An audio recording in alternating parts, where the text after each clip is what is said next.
오늘은 누가복음 9장 22절과 23절을 함께 살펴보겠습니다. 22절 한 절을 함께 읽겠습니다. 가라사대 인자가 많은 고난을 받고 장로들과 대제사장들과 서기관들에게 버림받아 죽임을 당하고 제3일에 살아나야 하리라 하시고, 예수께서 제 아들에게 너희는 나를 누구라 하느냐라고 질문하니 베드로가 즉시 대답하기를 하나님의 그리스도이십니다 라고 대답한 장면을 앞절에서 살펴보았습니다.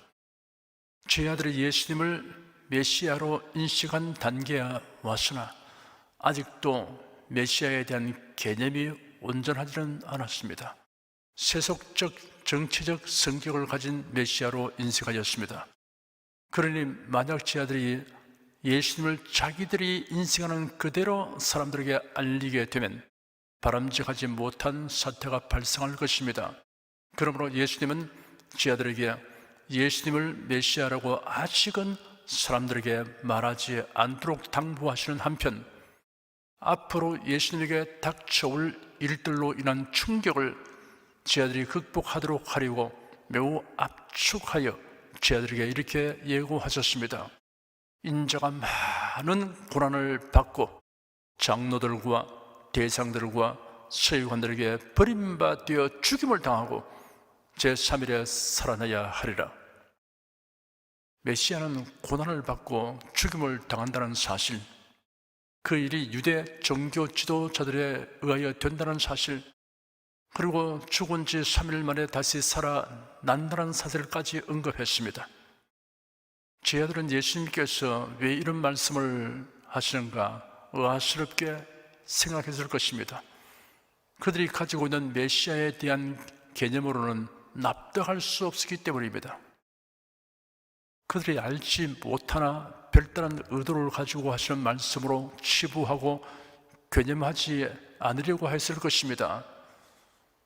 사람이 어떤 사물에 대하여 강한 주관과 선입관을 가지고 있으면 그 선입관에 저촉되는 것은 배타하고 거부하든가 그 선입관에 맞게 억지 해석하는 경향이 있습니다. 예배에 관하여 예를 들어 설명해 보겠습니다. 코로나 팬데믹 상황이 되면서 방역 당국에서는 감염병 예방법에 의하여 교회당에서의 예배를 제한하였습니다. 그러면서 대면 예배와 비대면 예배라는 기이한 용어를 만들었습니다. 방역 당국의 교회에 대한 규제 정도가 심하여 교회가 크게 반발하자 방역 지침을 위반한 교회에 대하여는 행정 당국에서 교회 출입문을 폐쇄 조치하며 심지어 담임 목사를 사직 당국에 고발 조치도 하였습니다. 교회들도 맞대응하여 법원에 집행정지 가처분 신청을 제기하였습니다. 그러나 코로나 전염병의 감염력과 치명률이 높기 때문에 대다수의 교회는 부득이 규제를 수용하는 수밖에 없었습니다. 어떤 형태의 예배든 모두 금지한다라는 탄압은 아니기 때문에 차선책으로 온라인을 활용하여 각 집에서 예배하는 방법으로 대체하였습니다. 이런 최첨단 시스템을 활용하기 어려운 교회들은 큰 곤란을 겪게 되었습니다.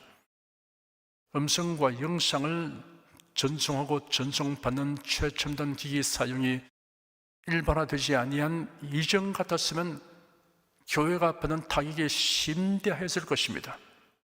행정당국의 조치에 대하여 교회가 반발한 주된 이유는 법 적용 대상의 공정성이 없고 협조 근거가 아니라 강제적 집행행위에 대한 것이었습니다. 지금은 교회당에서의 예배에 대한 제한은 완화 및 해제되었지만 아직도 실내에서의 방역 마스크 착용은 해제되지 않았습니다.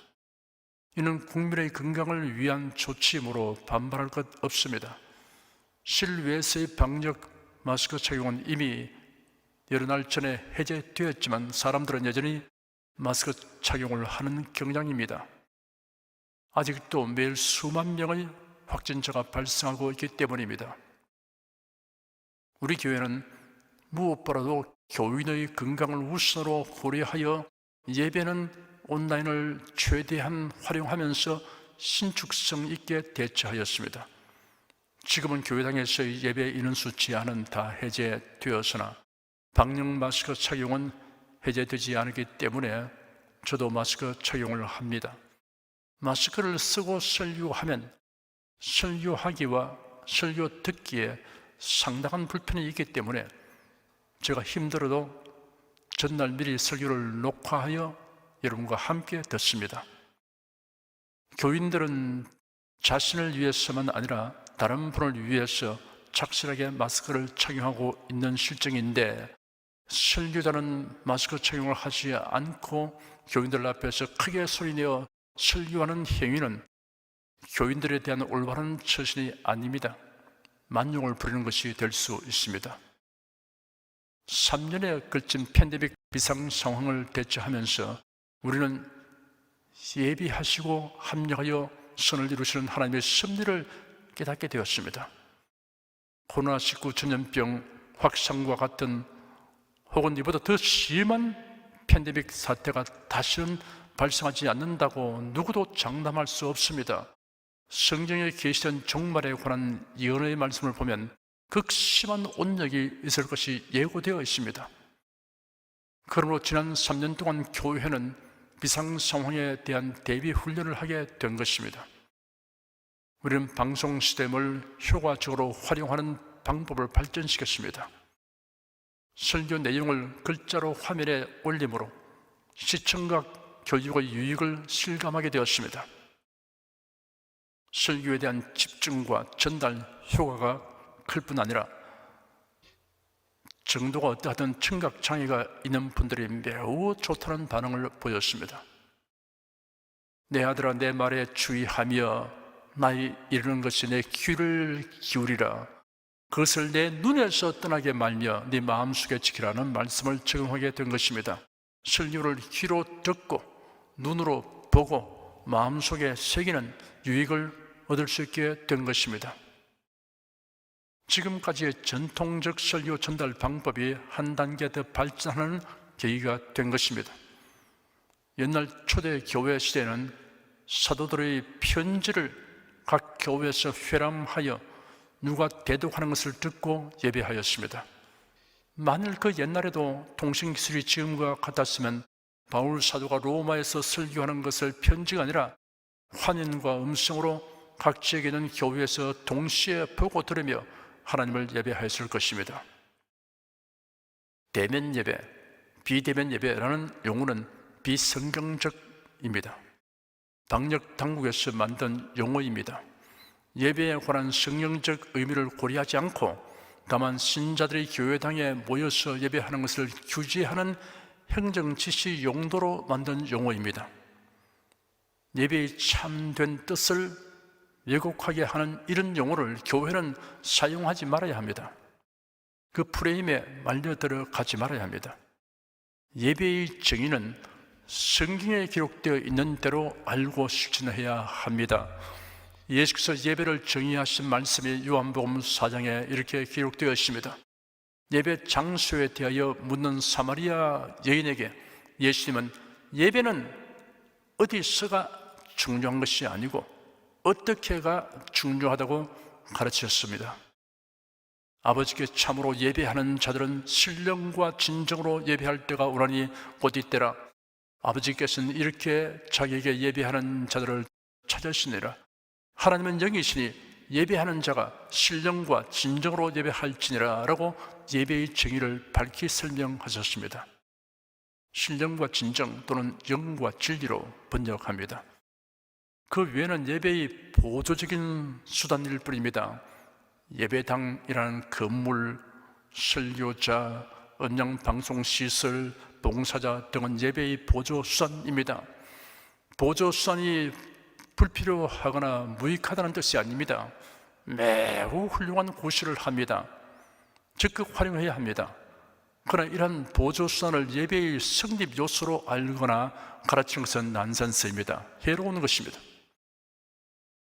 저는 중학교 1학년 때부터 열심히 교회에 다녔습니다. 1956년입니다. 몇몇 교회 외에는 대체로 교회 건물은 규모가 작았고 시설도 초라했습니다. 음량 방송 설비가 없었습니다. 간혹 풍금은 있어도 피아노는 없었습니다. 냉난방 설비란 생각조차 못했습니다. 한겨울과 한여름에는 설교하는 목사님이 이제 결론을 말씀드리겠습니다 라고 하는 말이 제일 은혜가 되었습니다. 만약 이런 교회당 모습이 고정관념화되어 음량 방송 장비, 전자오르간, 냉난방 시설을 예배 시에 사용하는 것은 불가하다고 주장하면 분별력이 부족한 옹고집쟁이로 낙인 찍힐 것입니다. 당신은 교회 갈 때 걸어서 가야지 자동차를 타고 가면 안 된다는 법이 적용되는 교파도 있었습니다. 이 문제로 인해 분열된 교파가 있습니다. 예배당에 피아노를 들여놓는 것을 금지하는 법으로 인해 유악기파와 무악기파로 분열된 교파도 있습니다. 사마리아 여인이 들어도 놀랄 일입니다. 본질이 아닌 비본질적인 것을 가지고 남을 정죄하는 사람이 되지 않아야 합니다. 자신이 가진 관념을 절대시하는 일이 없어야 합니다. 신앙에 관하여는 철두철미 성경대로의 이해와 관념을 가져야 합니다. 가령 자기 교회는 소위 말하는 비대면 예배를 거부하고 온갖 행정 조치를 당하면서도 대면 예배만 고집했다고 자부하는 분이 있다면 그 심정은 이해할 수 있지만 그렇게 하지 못한 교회를 정죄하는 것은 예배의 본질에 대한 무지에서 비롯된 것입니다. 설교하는 목사의 육체가 예배하는 현장에 없으면 예배가 될 수 없다는 주장은 비성경적인 것입니다. 이단적 교리가 됩니다. 만일 언젠가 더 강한 전염병이 창궐하여 팬데믹 상황이 된다면 결국 자기 주장으로 인한 자성자박을 면치 못하게 될 것입니다. 그러므로 우리가 알고 적용해야 할 핵심은 예배의 본질입니다.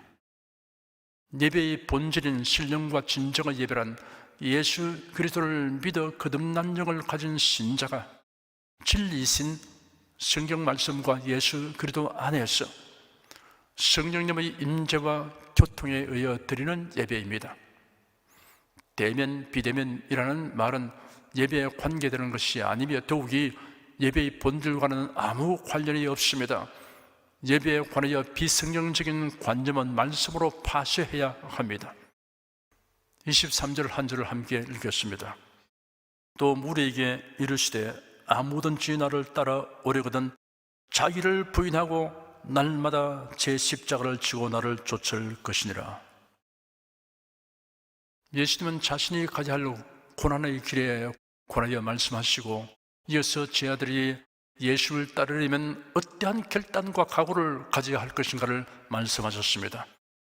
그리고 예수께서 제 아들에게 말씀하시기를 아무든지 나를 따라 오려거든 자기를 부인하고 자기 십자가를 지고 나를 쫓을 것이니라 하였습니다.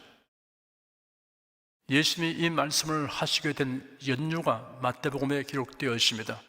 예수께서 자신에게 닥쳐올 고난과 죽음과 부활에 관하여 말씀하신 것을 들은 베드로가 예수를 붙들고 항의하기를 주님, 그럴 수 없습니다.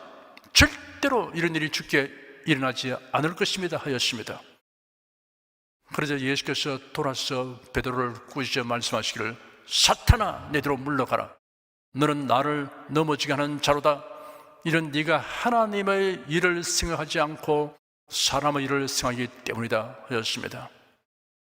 그리고는 제 아들을 향하여 아무든지 나를 따라오려거든 자기를 부인하고 날마다 제 십자가를 지고 나를 쫓을 것이니라 라고 말씀하셨습니다. 예수님이 하신 말씀들은 매우 함축성을 지니고 있습니다. 짤막한 말씀이라도 그 가운데 내포되어 있는 의미는 다 청량할 수 없는 깊이와 풍부함이 있습니다. 아무든지 나를 따라 오려거든 자기를 부인하고 자기 십자가를 지고 나를 쫓을 것이라는 말씀 역시 그러합니다. 이 말씀은 그리스도인의 기본적 삶의 지침을 간단 명료하게 정리해 놓은 것과 같습니다. 성도라면 반드시 각오하고 실천해야 할 지침들입니다. 먼저 자기를 부인하라 하신 말씀을 살펴보겠습니다. 자기를 부인한다는 것은 자기를 부정하고 주님을 긍정하라는 것입니다. 모든 일을 자기 중심으로 이해하고 판단하는 것을 거부하고 하나님 중심으로 이해하고 판단하라는 것입니다. 예수님이 베드로를 크게 꾸짖으신 까닭은 예수님의 순한 예고에 대해 베드로가 자기 중심으로 판단하고 말했기 때문입니다. 예수님의 예고하신 고난과 죽음 그리고 부활은 하나님의 뜻이며 또한 예수님의 뜻임을 표명하신 것입니다. 그런데 베드로는 예수님에 대하여 자기 중심적으로 생각하고 기대하였습니다. 고난과 죽음이라는 과정이 없는 메시아를 원했던 것입니다. 베드로는 사랑하는 주님이 예루살렘에서 장로들, 대장들, 서기관들로 구성된 유대인 최고 의회인 산헤드린에 의하여 피 흘리며 죽으시게 된다는 사실을 용납할 수 없었습니다. 예수님에 대한 사랑과 기대 때문에서만이 아니라 조만간 위대한 왕국과 그 통치를 성취하기 위해서 능하신 손을 뻗치기만 하면 될 메시아만을 생각하기 때문입니다. 그로 인해 제 아들이 얻게 될 권세를 생각했습니다. 그러므로 자기를 부정하기보다 오히려 주님의 뜻을 강력하게 부정하고 나섰습니다. 베드로가 예수를 붙들고 항의하였습니다. 붙들었다는 말은 개인적으로 대화를 나누기 위해 자기 곁으로 당겨가다는 뜻입니다. 그리고 항의하였습니다. 이는 베드로가 예수님의 순환과 죽음에 대한 말씀을 듣자 예수님의 뜻을 가로막고 어떻게 하든 그 뜻을 돌이키려고 얼마나 적극적이고 강력하게 행동하는가를 나타내고 있습니다. 그러자 예수님이 사탄아 내 뒤로 물러가라. 너는 나를 넘어지게 하는 자로다. 이런 네가 하나님의 일을 생각하지 않고 사람의 일을 생각하기 때문이다 라고 책망하셨습니다. 베드로를 사탄이라고 부른 것이 아니라 사탄의 도구 노릇을 하고 있음을 지적하신 것입니다. 예수 그리스도의 대속의 고난과 죽음을 부정하는 이론과 주장은 모두 사탄에게서 비롯된 것입니다. 십자가에 못 박혀 피 흘려 죽으시고 부활하신 예수 그리스도만이 구세주라는 사실을 부정하는 철학과 신학과 교리는 모두 사탄에게서 비롯된 것입니다. 그러므로 성경에 계시된 메시아에 대한 말씀과 달리 생각하고 가르치는 것은 모두 이단에 속한 것입니다. 그리고 이들을 추종하는 사람은 모두 사이비 신자입니다. 이런 자들이 아무리 열심을 낸다고 해도 사탄아 물러가라는 꾸짖음을 받는 대상이 됩니다. 주 예수 그리스도의 구원 사역을 부정하는 행위는 무엇이든지 다 사탄의 일입니다. 우리가 하나님의 말씀, 하나님의 뜻에 어긋나는 자기의 생각과 뜻을 부정하고 하나님의 뜻을 긍정하면 마귀가 틈탈 곳이 없게 됩니다. 자기를 부인하면 하나님의 요구에 언제나 예라고 반응하고 하나님의 요구에 상반되는 자신의 욕구에 대해서는 아니요 라는 태도를 취하게 됩니다. 이스라엘 자손의 조상이며 모든 믿는 자의 조상이라고 불리는 아브라함은 하나님의 지시에 대해 자기를 부인하고 하나님의 뜻을 따랐습니다.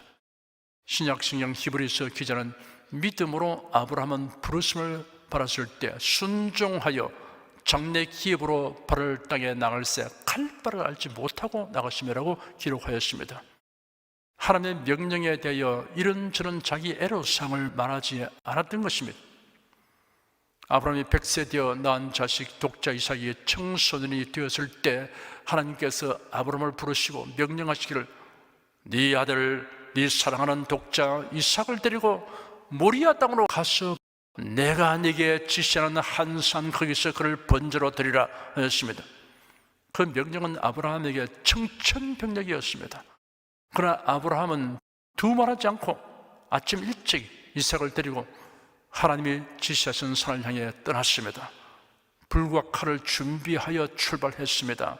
살 길을 말없이 갔습니다. 드디어 산에 올라 제단을 쌓고 이삭을 결박하여 단에 얹었습니다. 그리고 칼을 들었습니다. 그 순간 하늘에서부터 아브라함을 부르는 소리가 울려왔습니다. 아브라함아, 아브라함아 라고 부르신 소리를 듣고 아브라함이 내가 여기 있나이다 라고 대답했습니다. 그러자 그 아이에게 네 손을 대지 말라, 아무 일도 그에게 하지 말라, 네가 네 아들을 네 독자로 내게 아끼지 아니하였으니 내가 이제야 네가 하나님을 경외하는 줄을 아노라 하였습니다. 아브라함이 눈을 들어 살펴보니 순양 한 마리가 뒤에 있는데 뿔이 숯불에 걸려 있었습니다.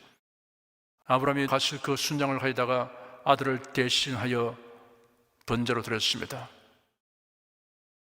하나님의 약속과 명령을 긍정하려면 그 말씀에 어긋나는 자기 생각과 주장을 부정해야 합니다.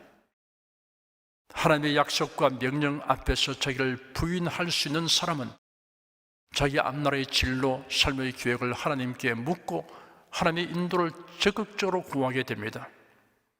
사도 바울은 명석한 두뇌와 과감한 결단력과 적극적인 실천 의지를 소유한 사람입니다. 그런 자신감이 넘쳤습니다. 그러한 능력이 교회를 잔해하고 성도를 핍박하는 데 동원되었습니다. 그 열심을 내어 외국성 다메섹에 있는 성도들을 체포하여 예루살렘으로 끌어오려고 일행을 이끌고 갔습니다. 다메섹에 가까이 이르렀을 때 호련히 정오의 태양빛보다 더 밝은 강렬한 빛이 그와 동행들을 둘러 비추었습니다. 모두 땅에 엎드려졌습니다. 그 자리에서 그는 예수님이 나타나서 하시는 말씀을 듣고 극적인 회심을 하였습니다. 자신의 주님이 예수 그리스도라는 사실을 알게 되었습니다. 주님, 내가 무엇을 하리까? 라고 질문했습니다. 그 질문은 거의 일생을 통해 계속되었습니다. 그는 예수님의 계획과 뜻을 따라서 살았습니다. 주님의 뜻이 밝혀지면 자기의 계획을 적시백지화했습니다. 철저히 자기를 부정하였습니다. 바울 사도는 고백하기를 이제는 내가 산 것이 아니요 오직 내 안에 그리스도께서 사신 것이라 하였습니다. 다음은 자기 십자가를 지라 하신 말씀을 살펴보겠습니다. 내 주님 지신 십자가 우리는 안 질까? 네게나 있는 십자가 내게도 있도다 라는 찬송 가사의 첫 소절은 적절하지 않습니다. 오해의 소지가 있습니다. 아무든지 나를 따라 오려거든 자기 십자가를 지라 하셨습니다. 예수 그리스도의 십자가를 지라는 것이 아닙니다. 예수 그리스도께서 지신 십자가는 인간의 죄를 대속하시려고 지신 것입니다. 인류 구속의 대업을 완성하시는 유일하고 단회적 사건입니다.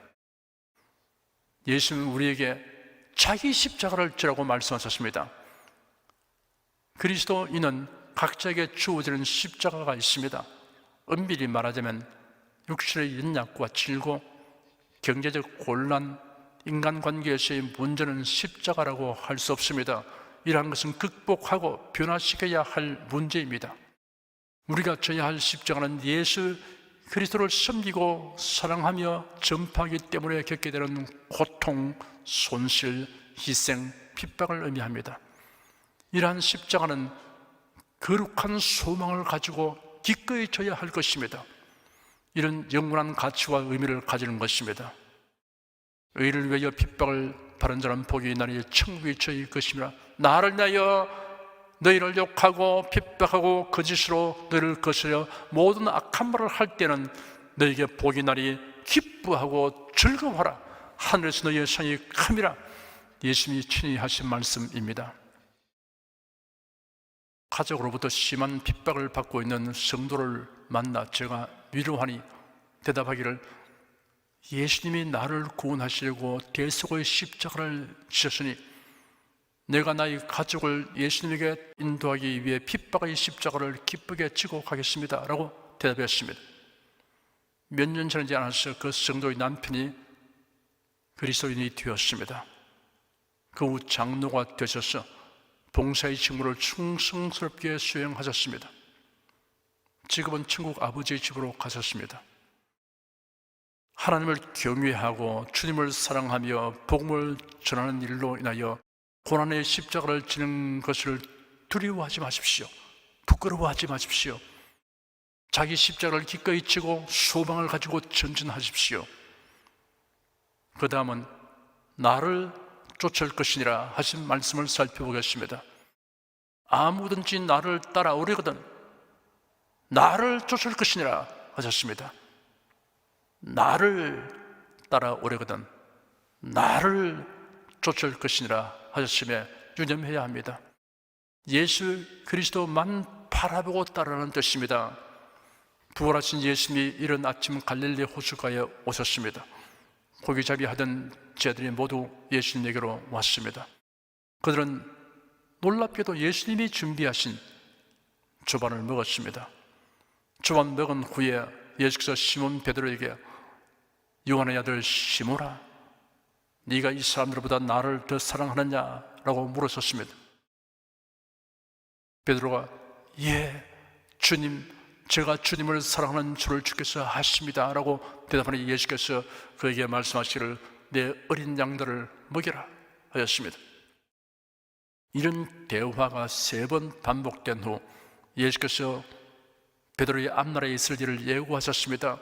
내가 진정으로 네게 말하는데 네가 젊어서는 스스로 띠를 띠고 네가 원하는 곳으로 다녔으나 네가 늙어서는 네 팔을 벌리겠고 다른 이가 네게 띠를 띄워 네가 원하지 않는 곳으로 데려갈 것이다 하였습니다. 그리고는 베드로에게 나를 따라오너라 라고 말씀하셨습니다. 베드로가 돌아서서 보니 요한이 따라오고 있었습니다. 베드로가 예수님에게 묻기를 주님, 이 사람은 어떻게 되겠습니까? 하니 내가 올 때까지 그가 살아있기를 내가 원한다고 한들 그것이 네게 무슨 상관이냐? 너는 나를 따라오너라 라고 예수께서 말씀하셨습니다. 신앙생활을 하다가 중도에 시험 들어 그만 뒤로 물러가 버리는 사람이 있습니다. 이런 사람은 주 예수 그리스도를 쫓은 삶이 아님을 스스로 증명하고 있습니다. 사람을 바라보고 사람을 쫓았기 때문입니다. 예수는 말씀하십니다. 그가 네게 무슨 상관이냐? 너는 나를 따르라. 여러분의 믿음을 주 예수 그리스도에게 두십시오. 예수 그리스도만 바라보고 나아가십시오. 우리에게 구름같이 둘러싼 흔한 정인들이 있으니 모든 무거운 그 광맥이 쉬운 죄를 벗어버리고 인내로서 우리 앞에 당한 경주를 경계하며 믿음의 주여 또 온전히 하시는 인 예수를 바라보자. 저는 그 앞에 있는 절금을 위하여 십자가를 참아사 부끄러움을 개치 아니하시더니 하나님 보좌 우편에 앉으시니라. 히브리서 12장 1절 2절 말씀입니다. 예수님이 나를 쫓을 것이라 하신 말씀은 현재 명령법 형태를 취하고 있습니다. 한두 번 정도가 아니라 지속적으로 끊임없이 쫓아오라는 강한 명령의 뜻이 있습니다. 부단한 노력과 열심을 다하여 주님만 바라보고 쫓아가는 사람은 결코 시험에 들거나 실족한 일이 생기지 않습니다. 자기를 부인하고 자기 십자가를 지고 주님을 쫓는 이 3가지는 마치 3개의 변과 각을 가진 삼각형처럼 분리될 수 없는 관련을 가집니다. 그런데 우리가 자기를 부인하고 자기 십자가를 지고 주님을 쫓아가기로 각오하고 결단하여도 실천함에 있어서는 역부족입니다. 예수 그리스도께서 겟세마네 동산에서 제자들에게 기도하라고 명하셨음에도 제자들은 졸았습니다. 대제사장들이 보낸 무리에 의해서 예수님이 붙잡혀 갈 때 제자들은 다 도망갔습니다. 베드로는 신문 받으신 예수님 면전에서 대제사장의 종이 너도 그 제자가 아니냐는 질문에 예수를 모른다고 부인했습니다. 이런 일이 3번 반복되었습니다.